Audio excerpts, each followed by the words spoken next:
Sasha, why haven't you called the police yet?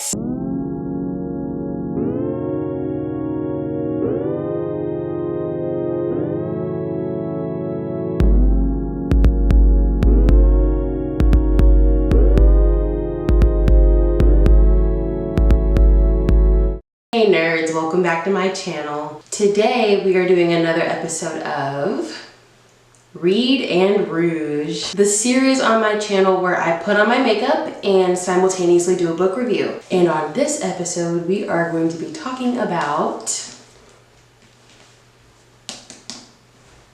hardcover The Burnout by Sophie Kinsella. This is the book that y'all voted on the poll that I made almost 2 months ago. I know. Don't come for me. But yeah, this was the winner, so we're going to be talking about her today. But before we get into that, I just want to thank you so much for being here. I really appreciate it. Now let's get into this. Okay, here's the deal. If this video is just a teeny bit blurry, I have been fighting and grappling with this camera to get it to stay in focus. So if it isn't, deal with it, okay? We're here, we're gonna have a good time, damn it. Okay, I gotta come up out this sweatshirt because I'm literally sweating to death. But yes, so we're gonna be talking about The Burnout, this girl right here. Okay, quick little overview of the story. So the story follows our main character, a woman named Sasha, who is overworked and underappreciated. Her email inbox is flooded beyond repair. She's distanced herself from her friends, and also sex has become non-existent in Sasha's life. So Sasha goes on a well-deserved and long overdue vacation at a resort that she cherished as a child. But unfortunately, the resort is not what it used to be. And this is where she meets Finn, a grumpy and stressed guy who seems to be stepping on her good time. Then strange messages start appearing on the beach meant for the two of them, and they now have no choice but to talk to each other. This is a classic enemies to friends to lovers story. Alright, so I have stopped asking all this eons ago because y'all always pick this option when I make a poll. I usually say, do you want me to just talk about the characters or go over the whole plot? Okay? And just for warning you, I'm going to skip a little bit of this plot because some of it's filler material. I'm just going to be honest with you. So yeah, let's jump right in. Chapter 1. So the book opens up with Sasha being swamped with a bunch of emails of high importance. Sasha tells us that she works for a company called Zeus, spelled Z-O-O-S-E.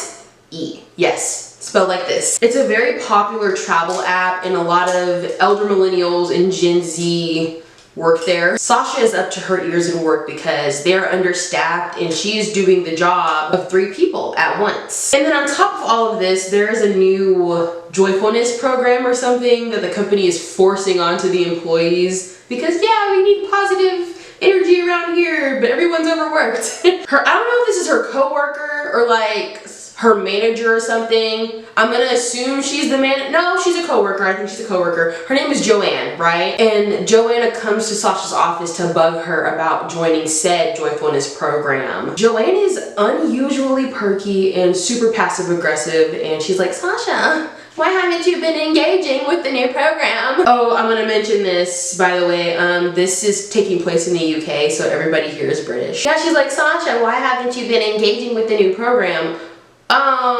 Probably because y'all have literally nobody on the staff and she's doing 3 jobs at once. And Sasha is losing her patience because all of her coworkers are posting goals and aspirations on like this joyfulness dashboard and she's got bigger fish to fry. Sasha says she might even have goals and aspirations that can fill the 2 vacant positions in the marketing department. And it's here where we learned this early on that Sasha often contemplates leaving her job. But she's always stopped by the fact that the job market is the real life Hunger Games. And let me just say, real. And being that Sasha's job is so grueling, she has fallen into a very monotonous routine, okay, in her day-to-day. She eats the same store-bought, prepackaged food from the same store every night. Yes. Y'all remember that episode of SpongeBob where this is such a Gen Z thing to do. We're just referencing SpongeBob everywhere we go. But do y'all remember when Squidward moved into that one neighborhood and it was like, you know, with other squids and then he fell into a routine and he got tired of it?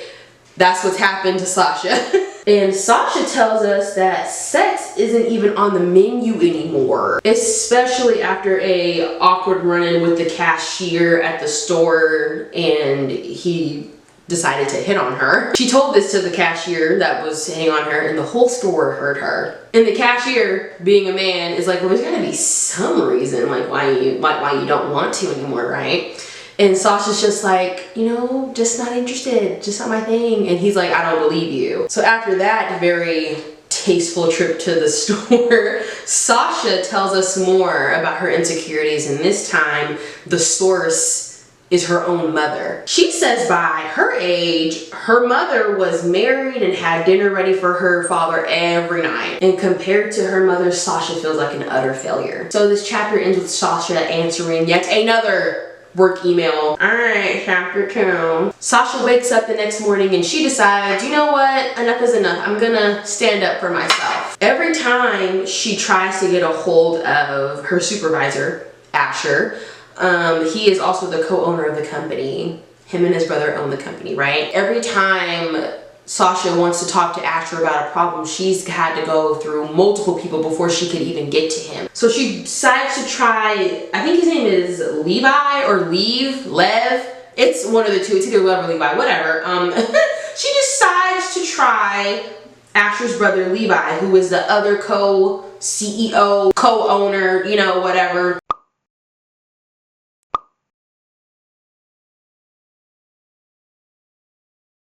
And they go back and forth for a while, all for Ruby to say, well, Levi isn't even here in the office today, so you wasted my time. And then Ruby has the nerve to talk to Sasha like she's stupid. Ruby, we can square up right now if you want. Like, so at this point, Sasha's had enough and she goes off on Ruby, which I would too, because who are you talking to? And she gets so angry that she accidentally overshares all of her personal problems. And this finally gets Ruby's attention, so she's like, you know what, I'm gonna call someone to come down and talk to you. How about that? Ooh, I should have waited to wax my eyebrows and my lips before doing this, because this is not gonna go well. And you wanna know who Ruby gets to come talk to Sasha? Joanne. This is the last person that Sasha wants to talk to, okay? So while Joanne is being completely insensitive to Sasha's problems, Sasha learns that yet another person has left the company. More specifically, another person has left the marketing department, which means Sasha's workload is about to quadruple. And this is where Sasha realizes she is never gonna catch a break, and this company may end up working her to death. So this is the last straw for Sasha, and she lies and tells Joanne, you know what, I'm gonna run to the bathroom real quick. The whole time she's escaping the office building. And Joanne notices that Sasha's been gone for a minute, so she starts texting her. Sasha has made up her mind, girl. She said, I'm not gonna live like this. I'm not doing this no more. And across the street, Sasha sees a convent and she decides that she's gonna join and become a nun. And it was at this point I knew she cracked, because I was like, you're that desperate to escape your job that you want to join a convent. Got it. She figured it would be much easier than the current job she has. Sasha goes to the convent and she speaks with a woman named Sister Agnes so she can try to join and become a nun. She recently explains to Sister Agnes that, you know, she recently left Zeus and she wants to choose a life with Christ. And I think Sasha confuses the Amish with with the nuns, only because she's saying things, I can live without iPhones and emails. And I'm like, girl, nuns know what technology is. Whole time, Sister Agnes is looking at Sasha like she's crazy, like, that's nice, honey. And then Sister Agnes is like, well, if you want to be a nun, how about you start actually going to church first? Long story short, Sister Agnes ends up turning Sasha down. She's like, honey, maybe not this lifetime. And Sasha breaks down and she starts begging Sister Agnes. She's like, listen, I will do anything not to go back to my job. Sister Agnes tells her to wait in the chapel and she's like, I'm gonna go get some help. And guess who she comes back with? Joanne. I'm like, you just can't escape her. Why does Joanne keep popping up? She's like the goddamn boogeyman. So Sasha ends up completely losing it and she starts running away. So Joanne and Sister Agnes are chasing Sasha through the streets, okay? And one man is kind enough to help Sasha by stopping Sister Agnes in Joanne's pursuit, right? So Sasha, even though Sister Agnes and Joanne have stopped chasing her, she's still running and she's not paying attention to her surroundings, right? This chapter comes to an end with Sasha smacking herself into a brick wall full force. You can imagine my shock. You can imagine how shocked I was when this part came. All right, chapter 3. So after slamming directly into a brick wall and explaining her entire situation to her GP, I don't know what GP stands for, I'd probably look it up. Whatever GP is, Sasha is going to take a long overdue holiday. That is what they call a vacation for the UK girlies, if you didn't know her. And her mom was with her, you know, after the accident. She's like, baby girl, you've been working too hard. You deserve a little break, yeah? And it's here where we learn a little bit more about Sasha's family dynamic. Her dad passed when she was young, and her mother became a successful real estate agent after his death. And her mom suggests that she spend her holiday at a place called Rilston Bay. Rilston Bay. I'm gonna say that wrong probably every time it comes up, so excuse me. Rilston Bay is a beachside resort that she used to go to all the time, you know, as a child, you know, for vacations with her family, and it has a soft spot in her heart. And the last time she ever went to Rilston Bay was right before her dad got sick. It's like the UK version of Cape Cod, if that helps. And this is the perfect solution for Sasha, and now she's starting to wax optimistic about her holiday, right? And then she automatically goes back to being pessimistic because she's going to the beach in the middle of February. So and her mom was like, don't worry about it, it'll be cheaper because, you know, it's the off season. So, and then Sasha's mom also signs her up for a wellness program at the resort so she can get the full experience of relaxing and unwinding and healing. Begrudgingly, Sasha accepts the plans and she's hoping that she'll come back happier and healthier. Okay, chapter 4, and we see Sasha waiting for her train to take her to the resort.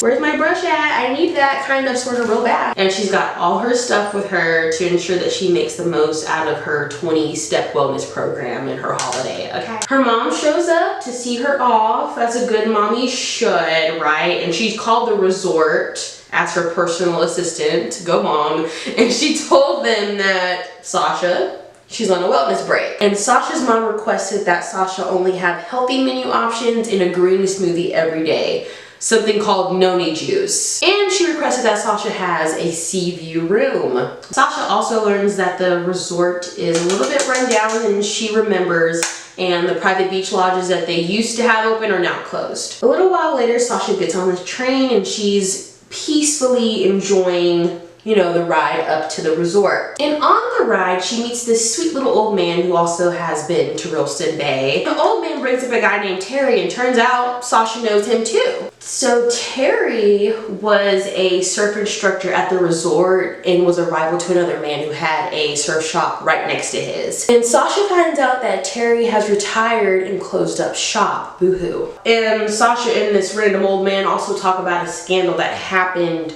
near the two shops where a boy almost drowned. There was an investigation and everything. It was serious. The train stops at another station, and this is where we meet our leading male character, Finn. He's tall, handsome, standard build for romance books, okay? But he's kind of, sort of, totally an asshole. Not kind of, like all the way an asshole. He yells at a toddler for being a toddler. A little girl touched his surfboard and he went off on the mom for not watching her child.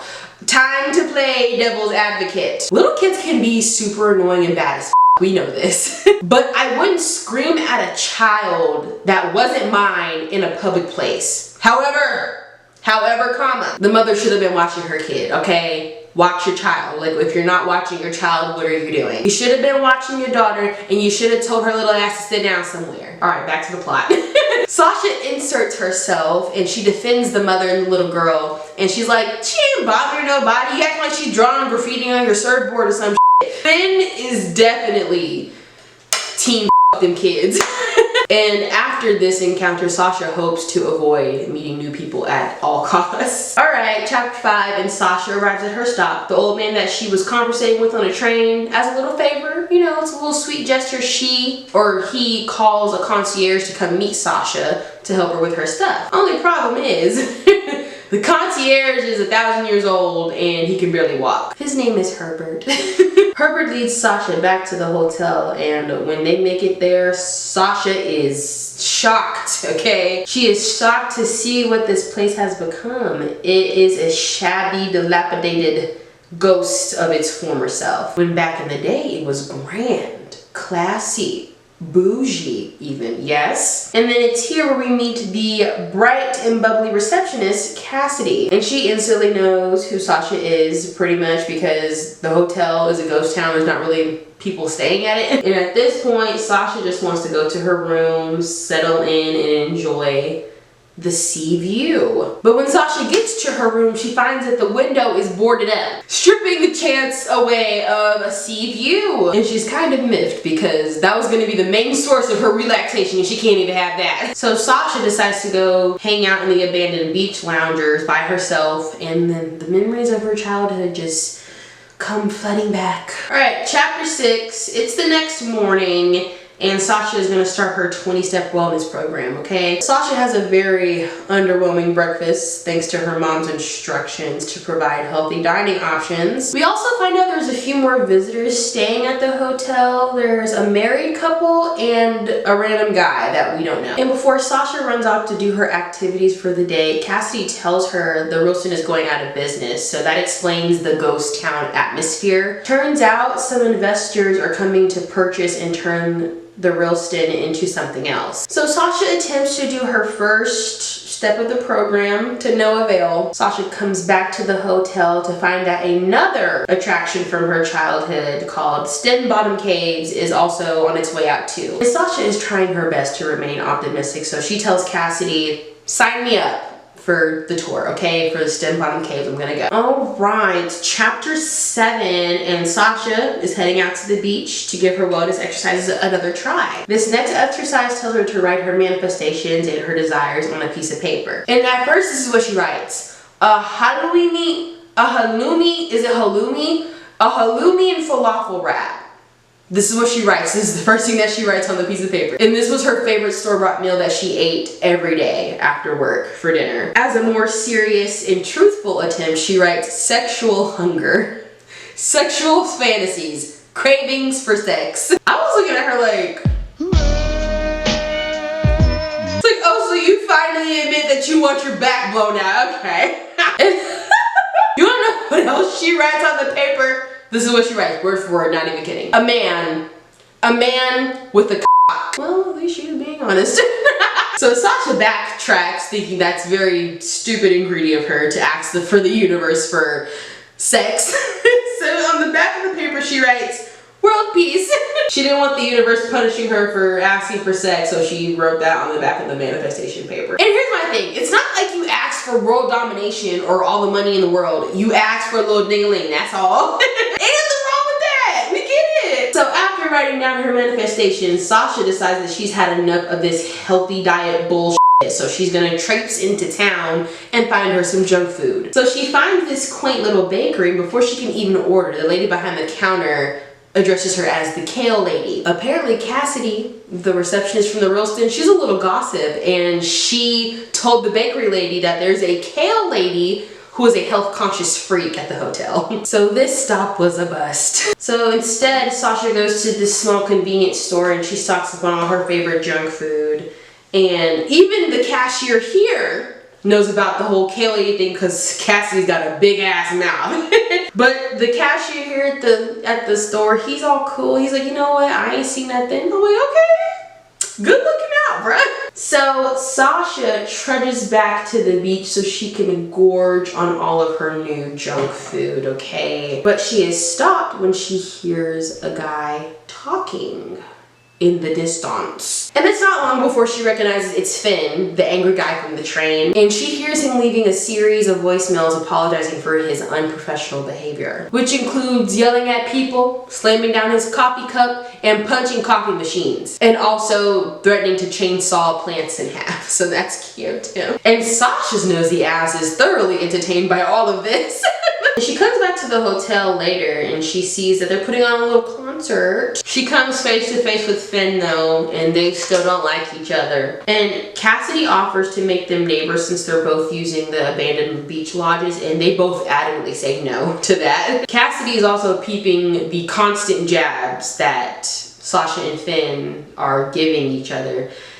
It's starting. Alright, chapter 8. So Sasha is panicking about going back to work and she still has 3 weeks of vacation left. And this bite-sized panic attack moves her to complete all 20 steps of her wellness program. I love that Sasha is still actively holding herself accountable and she's still trying to reach all her goals. Good on you, girl. So Sasha runs into Finn again in the dining room, and Finn overhears Cassie talking about the request that Sasha's PA, aka her mom, and he starts mocking her for being an uppity bitch, pretty much. So after this little encounter with Finn, Sasha decides to go back to the beach and sit on a rock. Only she can't because Finn is sitting here. And she's like, how dare he sit on my rock? I hate when people do that. They have a favorite spot in a public place and all of a sudden it's theirs and theirs alone. Like, let's not. Sasha, please don't piss me off. So briefly, these two grown-ass adults start arguing over who gets custody of the rock, and then Sasha just ends up storming off. As Sasha continues to work through her wellness exercises, she sees that Finn is watching her. Not only is he watching her, but he's laughing at her. Hee hee ha ha ho ho. Finn, let's not, because you like to punch coffee machine. So in return, Sasha starts to watch Finn too, and she sees him pull out this bottle of whiskey and he starts hammering it. And now Finn catches Sasha staring at him. And not much else happens in this chapter, just some more banter between the two of them, that's it. Alright, chapter 9, and Sasha revisits the abandoned surf shop she used to take lessons at. And it turns out that Finn took lessons there too. They just barely missed each other when they were visiting as kids. So as Sasha is grabbing a snack from her purse, her manifestation for sex blows away towards Finn on the beach. He sees the words on the paper and he chooses to ignore it like a gentleman. Sasha calls her sister Kristen to ask if she remembers Finn from their childhood, and she says yes. And they just do what sisters do, giggle about cute guys together. And Kristen jokes about Sasha sleeping with Finn. And of course Sasha says, not gonna happen. Now, what do we think is going to happen, class? Alright, chapter 10. Sasha does not know how to act now that she's acknowledged that Finn is attractive. And later, she finds Finn on the beach staring at something, and it got his attention. He's like zeroed in on it, right? She's trying to get his attention, but he is so transfixed on whatever he's looking at. Boom, boom, boom, boom, boom, boom, boom, boom, boom, boom, boom, boom, boom. Oh. So Sasha looks down to see what Finn is gawking at, and she sees this message written in the sand. You walk with me, footprints in the sand. Sorry, I had to change shirts because I was cooking dinner and I got tomatoes all over my other one, so yeah. So the message in the sand says, to the couple on the beach, thank you. And there's a bottle of Bub with there too, complimentary. So naturally, Sasha and Finn are like, what the f***? Who wrote this? What does it mean? Why do they think we're a couple? And they both think that Cassidy is attempting to play matchmaker. So somehow they start arguing again. And Finn accuses Sasha of being a health-obsessed snob. And Sasha is telling him off about how rude he is to everyone he comes across, including the hotel staff. And it's during this argument that Sasha reveals to Finn that she knows what happened at his job, with him punching coffee machines and threatening to chainsaw Ficus in half. And Finn is like, girl, that is none of your business, and it ain't. Sasha, why don't tell him why you're here? What happened to you? Okay, I'm sorry. I gotta start over. I gotta shape this eye a little bit better. I promise this is not gonna be a Mrs. Everything situation. I know my colors and I'm sticking with them. I just gotta do a little bit better. After Sasha confronts him, she runs off to one of the beach lodges that she's been hiding out in. But Finn follows her, and this man is beating on the door, yelling at her about not knowing the truth about him. And then guess what happens? He breaks the door down. Sasha, why haven't you called the police yet? But here's the thing, I don't think y'all get it. This man, this grown-ass man, got so mad at this woman for telling him about himself, telling the truth, mind you, nonetheless, even if it wasn't her business to begin with, followed her as they continued to argue, screamed at her through the door, then broke it down. This is a romance book, by the way.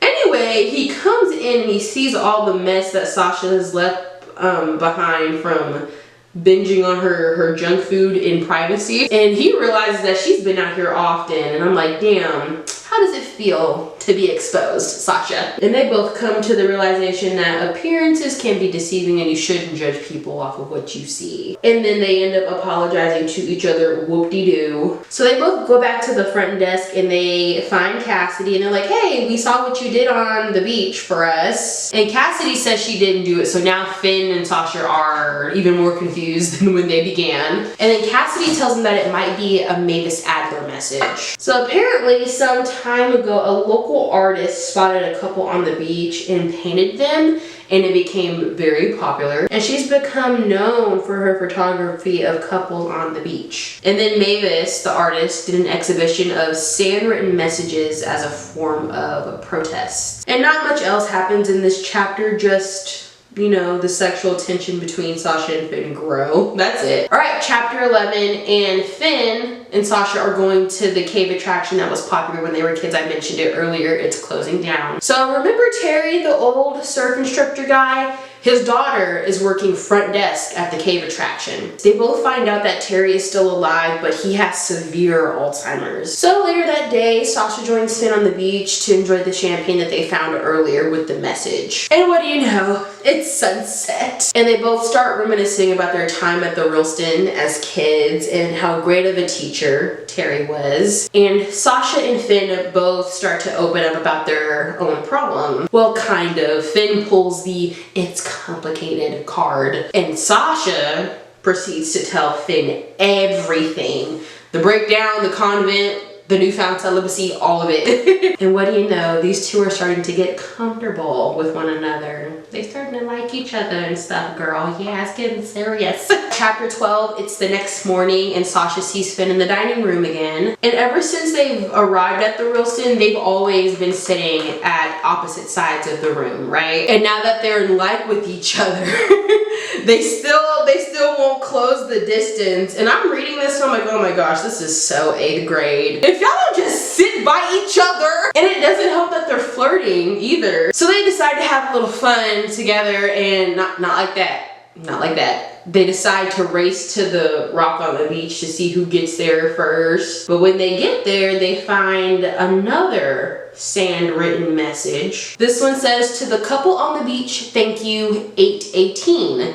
So instead of champagne, the mystery person left flowers this time, right? And this is when Finn realizes that the date is the same as the kayak accident that was mentioned earlier in the book when Sasha was on the train with the old man and they was talking about stuff. Yeah. So after theorizing who left the message, Finn decides to join Sasha for yoga. At first they wanted to kill each other. Now they're doing activities together. So after they're done goofing off, Finn invites Sasha to have some whiskey later, and he accidentally calls it a date. So he settles for calling it an appointment. If a guy asks me to join him for an appointment, I'm calling the police. So randomly, Sasha decides to tell Finn why she's gone off sex, and she tells him about the whole store debacle with the cashier and stuff like that. And without being totally awkward and creepy, he's like, maybe it'll happen again for you, talking about Sasha's sex life. Finn shares something else. He shares that every night at 3 a.m., because he is so stressed, he'll just wake up in the middle of the night, and it's very hard for him to go back to sleep after that. And they recognize that they are a couple of hot messes, so they decide to be a hot mess together. Burnout buddies, they call it. So it's chapter 13, and we're told more stuff about the sand mystery, but I truly do not think it's vital to the story, so I'm gonna skip over that part. Later that day, Sasha finds Terry by the abandoned surf shack, and she's ecstatic because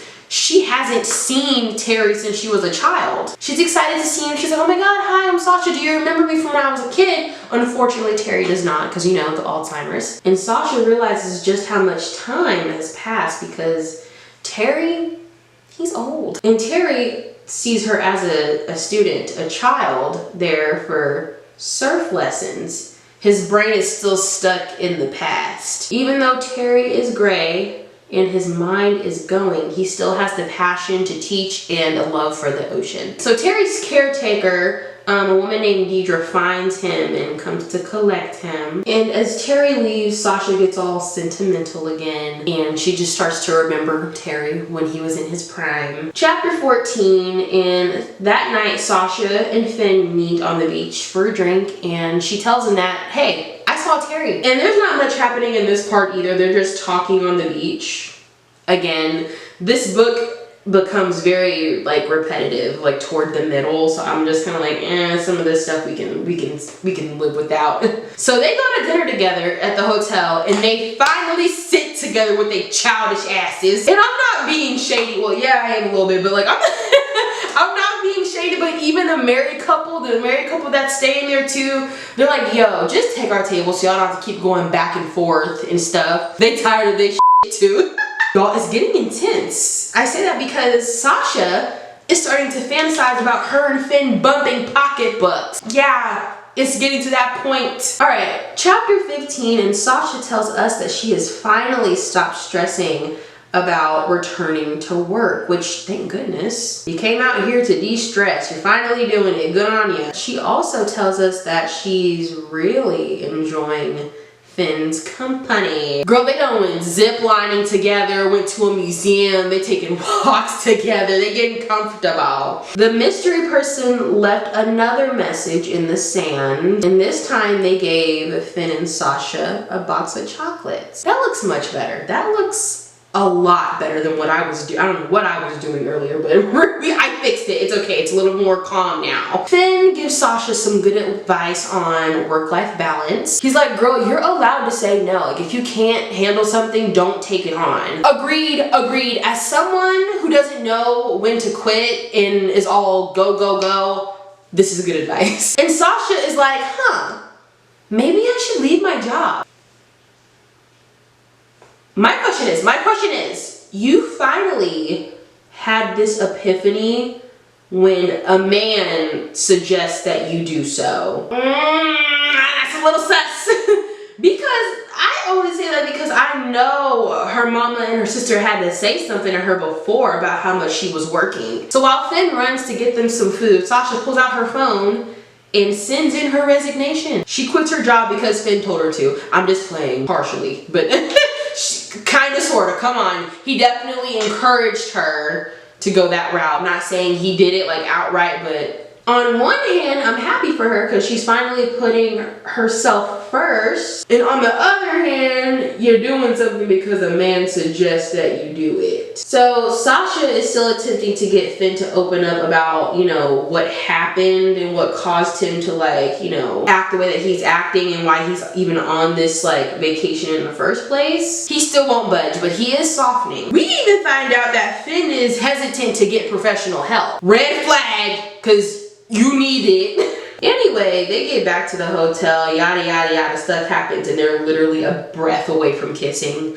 but they don't. You know how rom-coms do. You know that whole thing, how that goes down. All right, chapter 16, and this chapter opens up, sorry, I had to focus for a second there. This chapter opens up with Sasha telling us how she cannot stop thinking about Finn's ass. She also shares with us how horny she is, so that's cute. And she's heavily regretting telling Finn that she's sworn off sex because that makes her chances of getting laid go from low to 0. So, same happens again. Another message on the beach with another present. Sasha and Finn decide to go surfing in the middle of February, yes. And Sasha doesn't want to surf in front of Finn in fear of her looking stupid. I'm like, girl, be real. How old are you?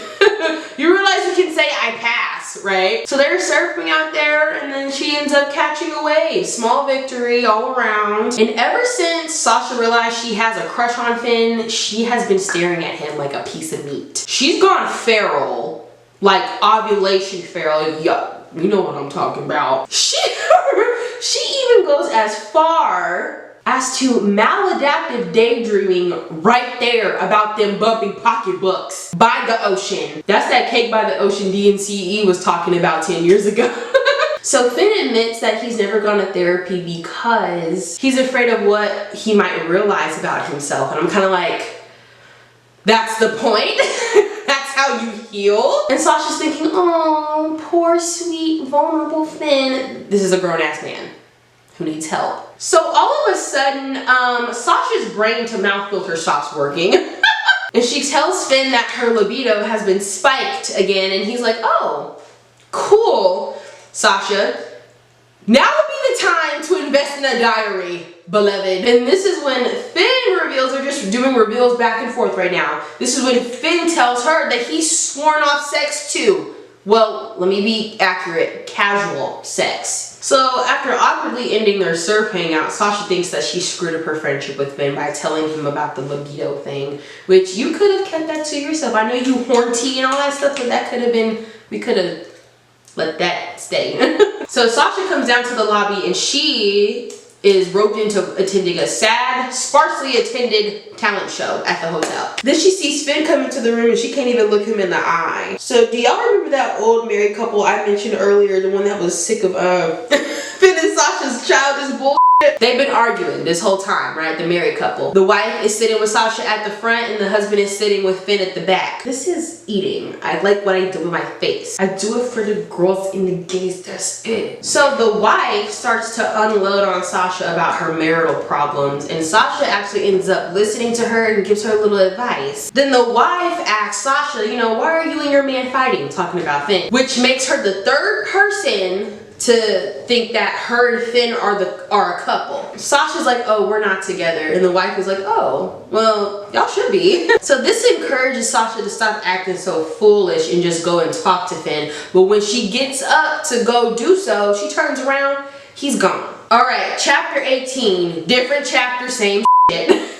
Another sand message. Only difference is this one says, you did everything in all caps. 8:18. Sasha and Finn talk some more about the kayak incident that happened that night when they were kids, blah, blah, blah. And aside from that, Finn seems to be acting normal again. And of course, Sasha is overthinking it. They talk about the married couple and how they individually confided in the both of them. And somehow, coinky-dink, they find the couple on the beach on opposite ends of the beach and they meet up in the middle. Somehow, Sasha and Finn saves this marriage. So there you go.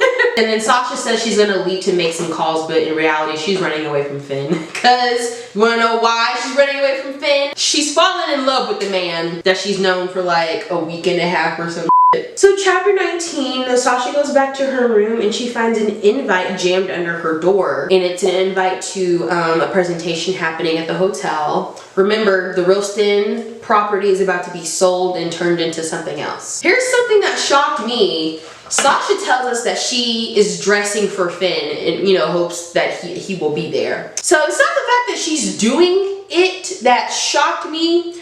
It's the fact that she openly admitted it. Like, thank you for not acting brand new and admitting that you're Delulu. So Finn does end up coming to the event and of course they're drooling over each other about how good they look. During a speech in the presentation, Finn and Sasha become guests of honor for their loyalty to the Ralston because they've been coming here since they were children. And after the speech, Finn and Sasha go somewhere to speak privately and Finn finally breaks down and tells Sasha how beautiful he thinks she is. Just compliments after compliments flowing out of this one, right? Long story short, they end up f***ing. I predicted it. I knew. Y'all remember my book haul from last year? Roll the tape. So let me just tell you what I think is going to happen. They're both going to come out of their rut or burnout by screwing each other. That's going to be the cure for their burnout and stress. And alleviating stress is they're going to screw each other. It's a romance novel. I feel like it's going to happen at least once. I don't know. I guess I'll find out when I read the book sometime eventually. Call me Raven Baxter because I quite literally gazed into the future. I mean, not that the normal person couldn't see this coming from a mile away, but still, I predicted it. So it's chapter 20, and girl, they done got real comfortable with each other now. One of the bellhop boys walks into Finn's room and sees Sasha in the bed with him. Finn been in it. Cracking that back. News travels fast because Cassidy's nosy ass is standing outside in the hallway listening to the whole thing go down. She even comes into the room to see if it's true. Completely casual, like she's not on the clock. So Finn tells Sasha that he's starting therapy the next day and he's got to go up to London for the first meeting, but he should be back the day after that. And not much else happens in this chapter. It's just Sasha and Finn, you know, fawning over each other. So yeah. Alright, chapter 21. Finn and Sasha are back at the beach to check for another sand message. But this time they see someone. Mind you, this entire time they've been on vacation, the beach has been empty. It's just been them two, right? It's a woman and she has been looking for Finn. So there's this random woman who's been looking for Finn. And plot twist, y'all remember that painting that Cassidy was telling Finn and Sasha about? The famous one? This woman is the girl from that painting, or the photo. Yeah, whatever, you know what I mean. And then there's another plot twist. You wanna know something else? Finn is the guy in the painting. They're the couple from the painting, the famous one. And I'm gonna be honest, this low-key felt random as because this was like a third device that was added to the plot to move along after Sasha and Finn decided to be together. Random conflict this late in the book? I don't know. And Finn's like, are you sure? I would have known if that was me. Like, I've seen that painting a million times. I would have known if it was me. And there's all this drama about how the girl said it was, you know, one guy when it was really Finn, and then she ended up marrying the one guy. Sasha's like, after all this time, why find Finn now and just now tell him? And I'm like, yeah, like what you got going on? Turns out the woman divorced her husband, the guy who she told the world was actually the guy in the painting and not Finn. And she's trying to get some clout off the painting getting popular again. And she also says that fans have been leaving the messages in the gifts, so that solves the mystery of who's been writing the messages in the sand. And this random woman is here because she wants Finn to meet the person who made the painting famous, who created the painting, so she could, you know, talk to her and stuff like that. Whatever. So Sasha just lets Finn go with this random lady just to, you know, play cool, but she really is salty. And Sasha calls her sister and she tells her everything that is going on with Finn. And her sister is like, that's great, you know, that you found that little fling, but you went down there to heal and relax, not get some nookie. And Sasha's sister also says, you know, two needy broken people shouldn't be dating. Sasha gets defensive, but her sister is right. You got too much going on, Sasha. You just quit your job, you fell in love with a man you just met. Take a beat.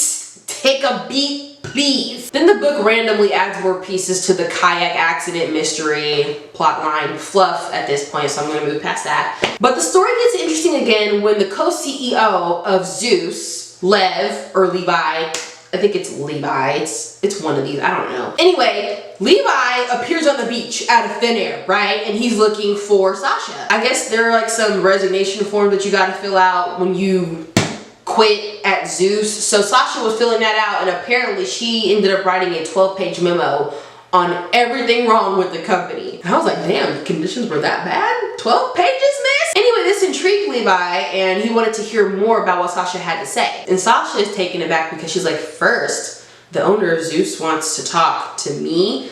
Second, how did he find me?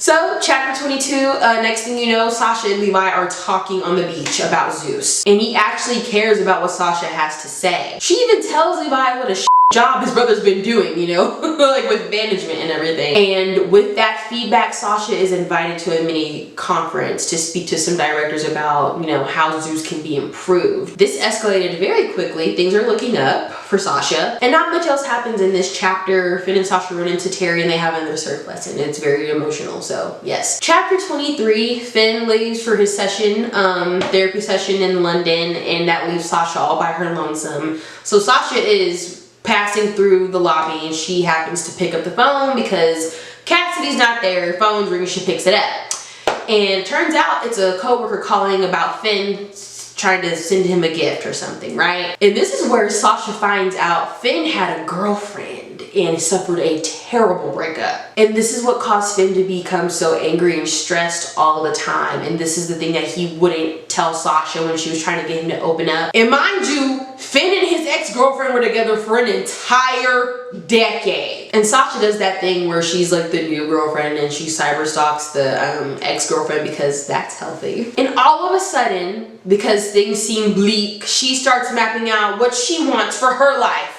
Which that was what you're supposed to be doing this entire time on vacation, not get sidetracked by but I would digress. And it's like, girl, maybe there's a reason why he didn't tell you about his ex-girlfriend of 10 years. Y'all just met a few days ago. Now Sasha's acting like a wounded puppy. Ugh, just pissed me off, okay? Chapter 24, I'm gonna be honest, at this point in the book,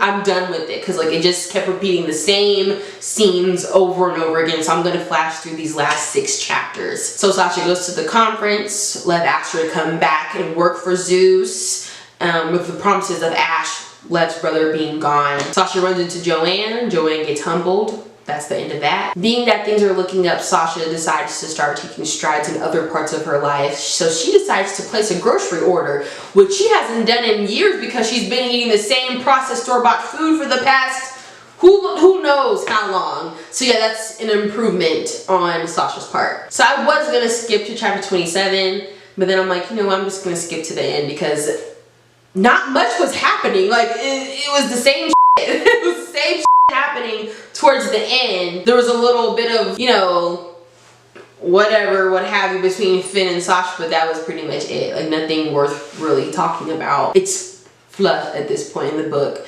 So skip to the end. Finn and Sasha put on some big event to commemorate the real Stan and Terry. The whole community shows up and shows out. The event is a success. Sasha and Finn end up together. The end. Or it's implied that they end up together, should I say. Yeah, but that's the book. I had to skip to the end because there wasn't shit going on. There wasn't shit happening for real. But yeah, that is The Burnout by Sophie Kinsella. Hardcover. Overall, I give this book a 7 out of 10.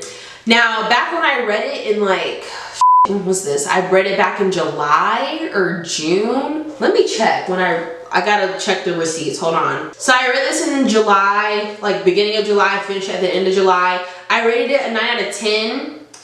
And I had to read it again basically for taking notes for this video because it's been so long since I read it. So I basically read it a second time.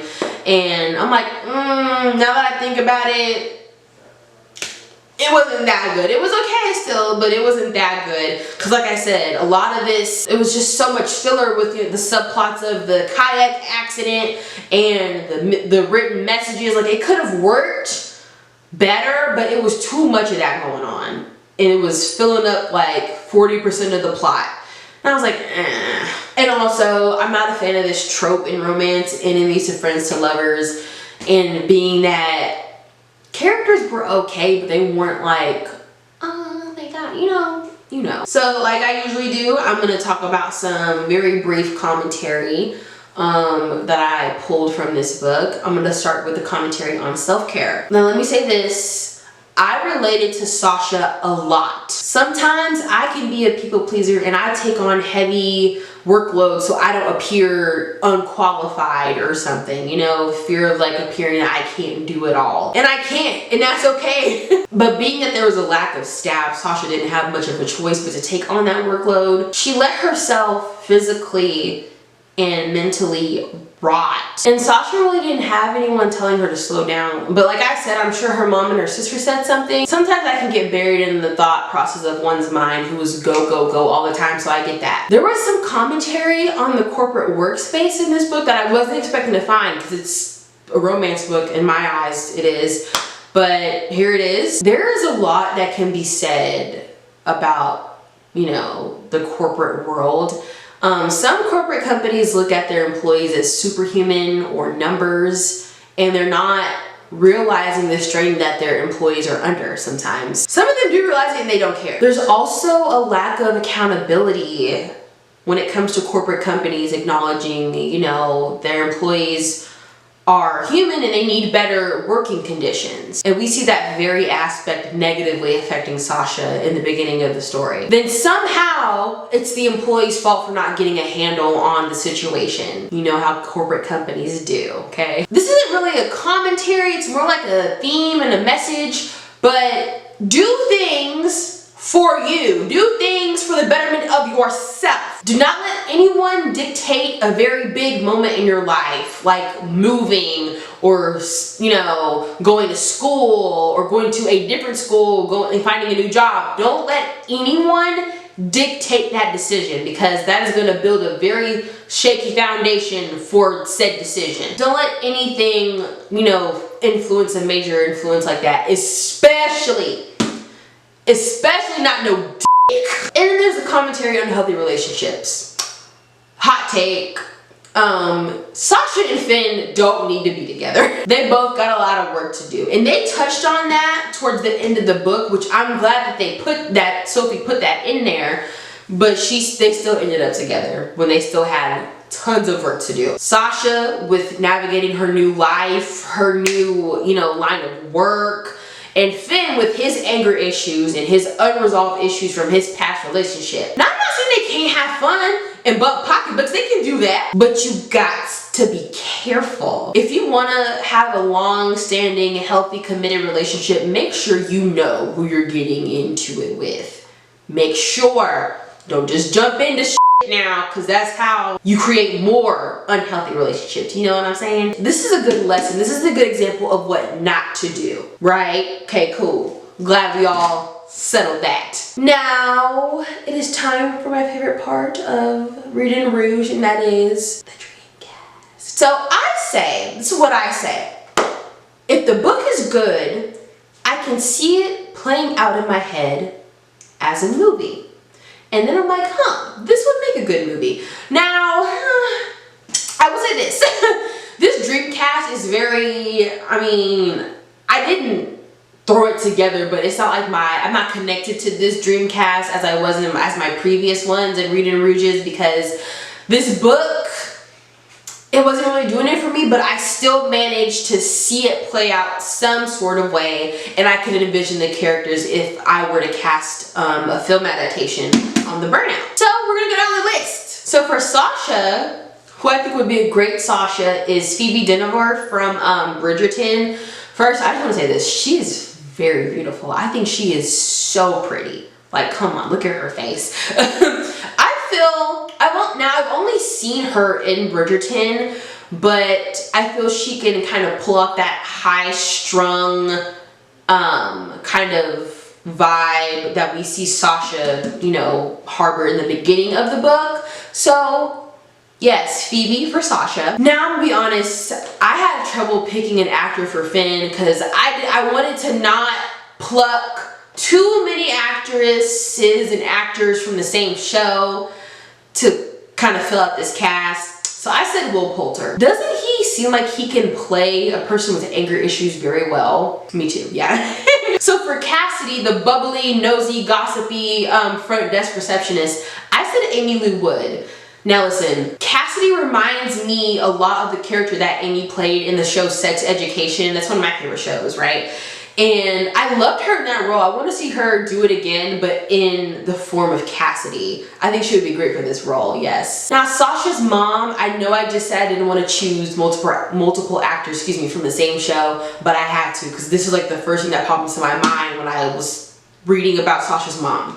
Gillian Anderson, who I also know from Sex Education. She plays a mom so well. She was so good as Otis's mom in that show. I want her to be a girl mom in this one. She would kill this. And that strong, confident, real estate agent, like girl boss, Gillian can pull that off. She can do it. Now for Levi, what does it say? So it's Lev. What kind of name is Lev? Is it short for Levi? I've been calling him Levi this entire time. It's okay. But for Lev, I guess his name is for real, the co-CEO of Zeus and the one that, begged Sasha to come back, I would say Rahul Kohli. So for Lev, I would put up Rahul Kohli. He was from this show back in the 2010s called iZombie. It was a CW show. I never finished it, but I want to see him do a role like this. I've only seen him in that one thing. He's been in other stuff, but I think it would be interesting to see that. And I know I just said I was trying not to pluck multiple actors from the same show, but that's what I ended up doing anyway. So for Joanne, the passive-aggressive co-worker, I think Rose McIver would be a good fit. She was also on iZombie. She was in other stuff too, but I mainly remember her from iZombie. I think she could do it. I know there were other characters that I mentioned in this book, but those are all the characters I care to highlight for the Dreamcast. So yeah, here it is. But yeah, like I said, overall, I would give this book a 7 out of 10. The Burnout, Yeah, and if you are a stickler for details and you wanted to know the whole thing, go get the book and read it yourself. Me personally, I think there was just a whole bunch of fillers and stuff, yeah. But here's a finished look. Here we go. Try to go for like a cold, like winter-ish look. It's not winter yet, I know, but still giving like a little frostbitten up top and on the lips. That's why they're purple. So that concludes our video for today. If you enjoyed it, please leave a like. And if you made it to the end of this video, please leave a sleepy emoji. The one that's catching Z's. Yeah, leave that emoji. Be on the lookout for the next Read in Rouge. The next Read in Rouge is going to be a special episode. I'm going to choose the book because I was literally obsessed with it. I'm going to be covering How to Be Eaten. Also keep an eye out for the next poll for the following episode of Read in Rouge. For that, same drill. 3 books to choose from. Whichever one gets the most votes, that's the one I'm going to cover. So yeah, that is all I have for updates. Yeah. And subscribe if you want to. I'll see y'all on the next go around. Okay, bye.